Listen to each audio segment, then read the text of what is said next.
ఓం శ్రీ లక్ష్మీ నృసింహాయ నమః. శ్రీ లక్ష్మీ నరసింహస్వామి వైభవం 4వ అధ్యాయము. హిందూ ధర్మం ప్రకారం పురాణాలలో చెప్పిన ప్రకారం త్రిమూర్తులు బ్రహ్మ సృష్టికర్త, విష్ణువు సృష్టి పాలకుడు, మహేశ్వరుడు సృష్టి లయకారకుడు. బ్రహ్మ సృష్టికర్త. బ్రహ్మ ఉండేది సత్యలోకం. ఆసనం పద్మం. బ్రహ్మ 4 ముఖాల నుండి 4 వేదాలు ఉద్భవించాయి. బ్రహ్మకు పత్ని సరస్వతి, చదువుల దేవత. విష్ణువు నాభిలోని పద్మము నుండి బ్రహ్మ జనించాడు గనుక బ్రహ్మకు విష్ణువు జనకుడు. విష్ణువు సృష్టి పాలకుడు, అంటే సృష్టిని నడిపించేవాడు. నివాసం వైకుంఠం, శయనించేది పాలకడలిలో. ఆదిశేషునిపైన పయనించేది గరుత్మంతుపైన. సంపదల దేవతైన శ్రీ మహాలక్ష్మీదేవి విష్ణువునకు భార్య. ఆయన ఆయుధములు 5: నారాయణుడు, వాసుదేవుడు వంటి ఎన్నో నామములు. వీటిలో 1000 ప్రధాన నామములు విష్ణు సహస్రనామ స్తోత్రముగా ప్రసిద్ధము. శ్రీ మహావిష్ణువు యుగయుగాన అవతారాలెత్తి లోకంలో ధర్మం నిలుపుతాడు. రాముడు, కృష్ణుడు, శ్రీ నరసింహస్వామి, శ్రీ వెంకటేశ్వర స్వామి మొదలగు వారిని ప్రజలు ఎక్కువగా ఆరాధించే అవతారాలు. శివుడు కాలాంతంలో సృష్టిని పునఃసృష్టికి అనుకూలముగా అంతం చేశాడు. ఉండేది కైలాసం. వాహనం నంది. త్రినేత్రుడు, తలపై గంగ, మెడలో సర్పం. చర్మాంబరధారి, భక్త సులభుడు. శివుని ఇల్లాలు పార్వతి, జగజ్జనని. ఈశ్వరుడు శంకరుడు, మహాదేవుడు, గంగాధరుడు, నీలకంఠుడు. ఇవి ఈయన కొన్ని పేర్లు. వీరంతా ఒకే పరబ్రహ్మం యొక్క వివిధ స్వరూపములని అనేక పురాణాలు తెలియజేస్తున్నాయి. సృష్టి, స్థితి, లయ.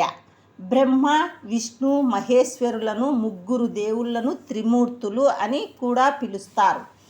పరబ్రహ్మ స్వరూపులైన వీరు విడదీయలేని బంధం కలవారు.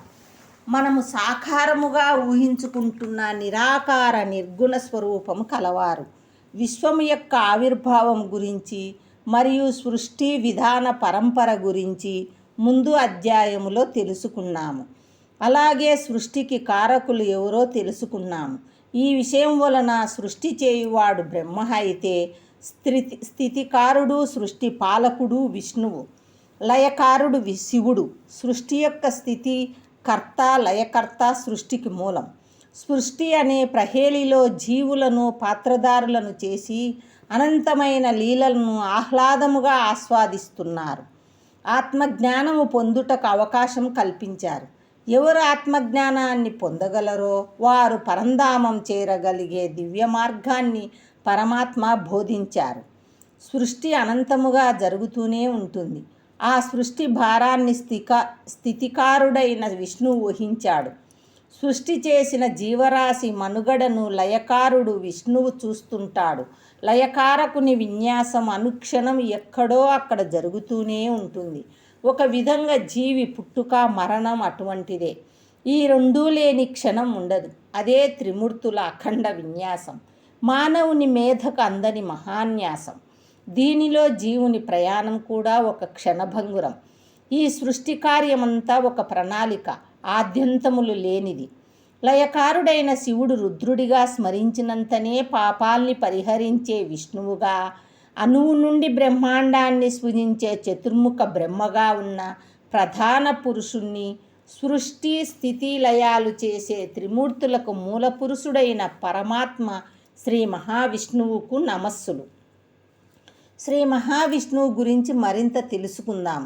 ఎవని వల్ల ఈ విశ్వానికి సృష్టి స్థితి లయాలు ఏర్పడుతుంటాయో, ఎవడు సర్వతోముఖమైన కార్యనిర్వహణలో సమర్థుడో, ఎవడు సమస్తానికి రాజై విరాజిల్లుతుంటాడో, ఎవడు సంకల్పమాత్రం చేతనే బ్రహ్మదేవునికి వేదాలన్నీ తేటతెల్లం చేశాడో, ఎవని మాయకు పండితులు సైతం లోబడిపోతారో, ఎవని యందు సత్వ రజ స్తమో గుణాత్మకమైన ఈ సృష్టి అంతా ఎండమావుల్లో నీళ్ళలా, గాజు వస్తువుల్లోలాగా అసత్యమై కూడా సత్యంగా ప్రతిభాసిస్తూ ఉంటుందో, ఎవడు తన తేజస్సుతో మాయను దూరంగా తొలగిస్తాడో, ఆ పాపరహితుడు సత్యస్వరూపుడు అయిన ఆ పరాత్పరుని ప్రతినిత్యము స్తుతి చేస్తున్నాను.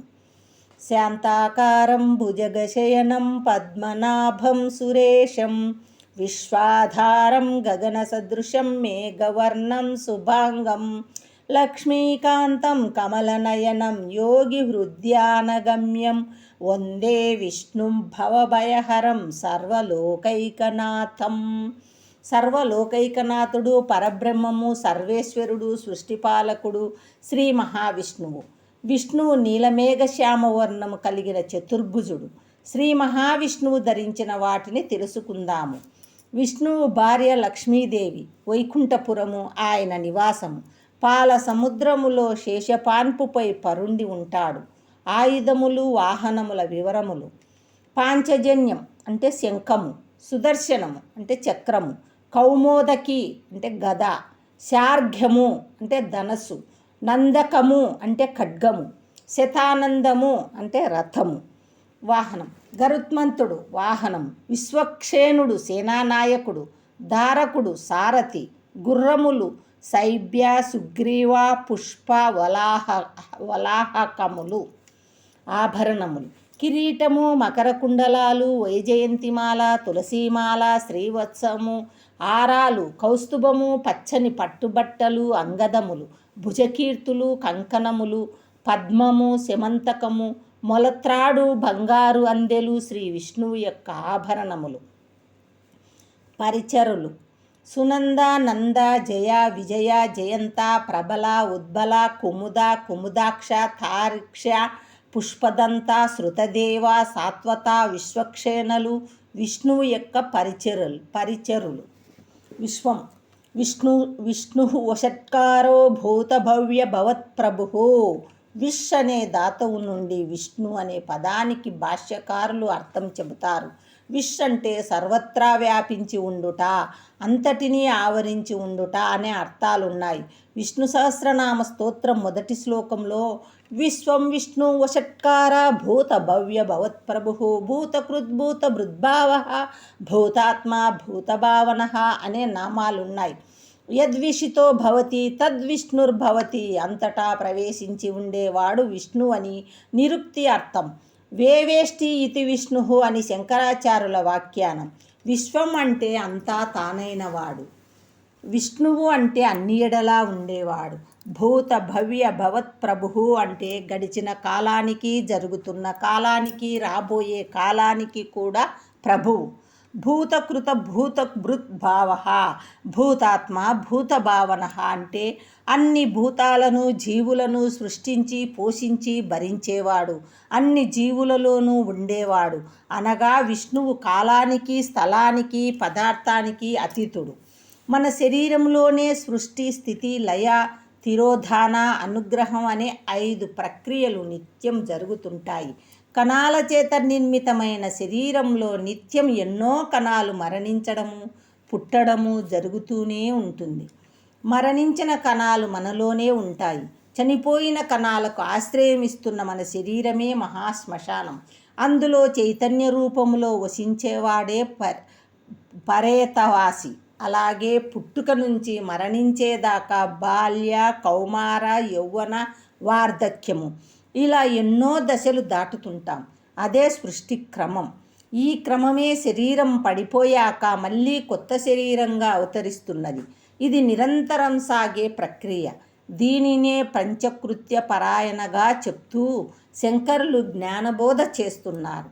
తన కనుబొమ్మల ద్వారా ఆజ్ఞలిస్తూ పంచబ్రహ్మలను నడిపించే పరమాత్మ శక్తి మనందరినీ కాపాడాలని ప్రార్థిద్దాం. తన్ను తాను తెలుసుకొనక బ్రహ్మాండమంతయు పరిశీలించినను వృధాశ్రమయే మిగులుతుంది. తన నిజస్థితిలోనే అఖిలాండ కోటి బ్రహ్మాండములు విలీనమై ఉన్నవి. బాహ్య కర్మకాండ తతంగమంతయు మన తృప్తి కొరకే. మనసు జోడించని, హృదయశుద్ధి లేని కేవల బాహ్యాడంబరములు నిజదైవమును మెప్పించలేవు. సర్వధరిత, సర్వభరిత, సర్వాధార, సర్వాకర్షణ, చిన్మయ, చైతన్య, సర్వశక్తి కేంద్రుడైన విశ్వగర్భుని నుండియే సమస్త దివ్య శక్తులు ఉదయిస్తున్నాయి.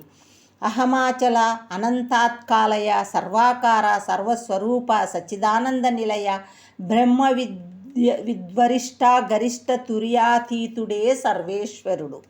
ఎప్పుడైతే దేవుని మీద పూర్తి నమ్మకంతో భగవంతుణ్ణి సేవించినప్పుడు దైవారాధన ఎవరికైనా సత్ప్రవర్తనిస్తుంది. పూజ ఎప్పుడు చేసినా దైవారాధనకు కావలసింది ద్రవ్యాలు, ఆర్భాటాలు కాదు. దైవాన్ని ప్రేమతో పూజించాలి. ఉపచారాలు విగ్రహానికి చేస్తున్నా స్వయంగా దేవుడికే చేస్తున్నామన్న అనుభూతి పొందాలి. అలా చేయగలిగిన పూజ సార్థకం అవుతుంది. దైవానుగ్రహానికి పాత్రత పొందుతుంది. శ్రీ నరసింహస్వామిని నమ్మకముతో సేవిద్దాము. స్వామి అనుగ్రహం పొందుదాము. శాంతి శాంతి శాంతి. 4వ అధ్యాయం సంపూర్ణం. శ్రీ లక్ష్మీ నరసింహస్వామి పావనార్పణమస్తు.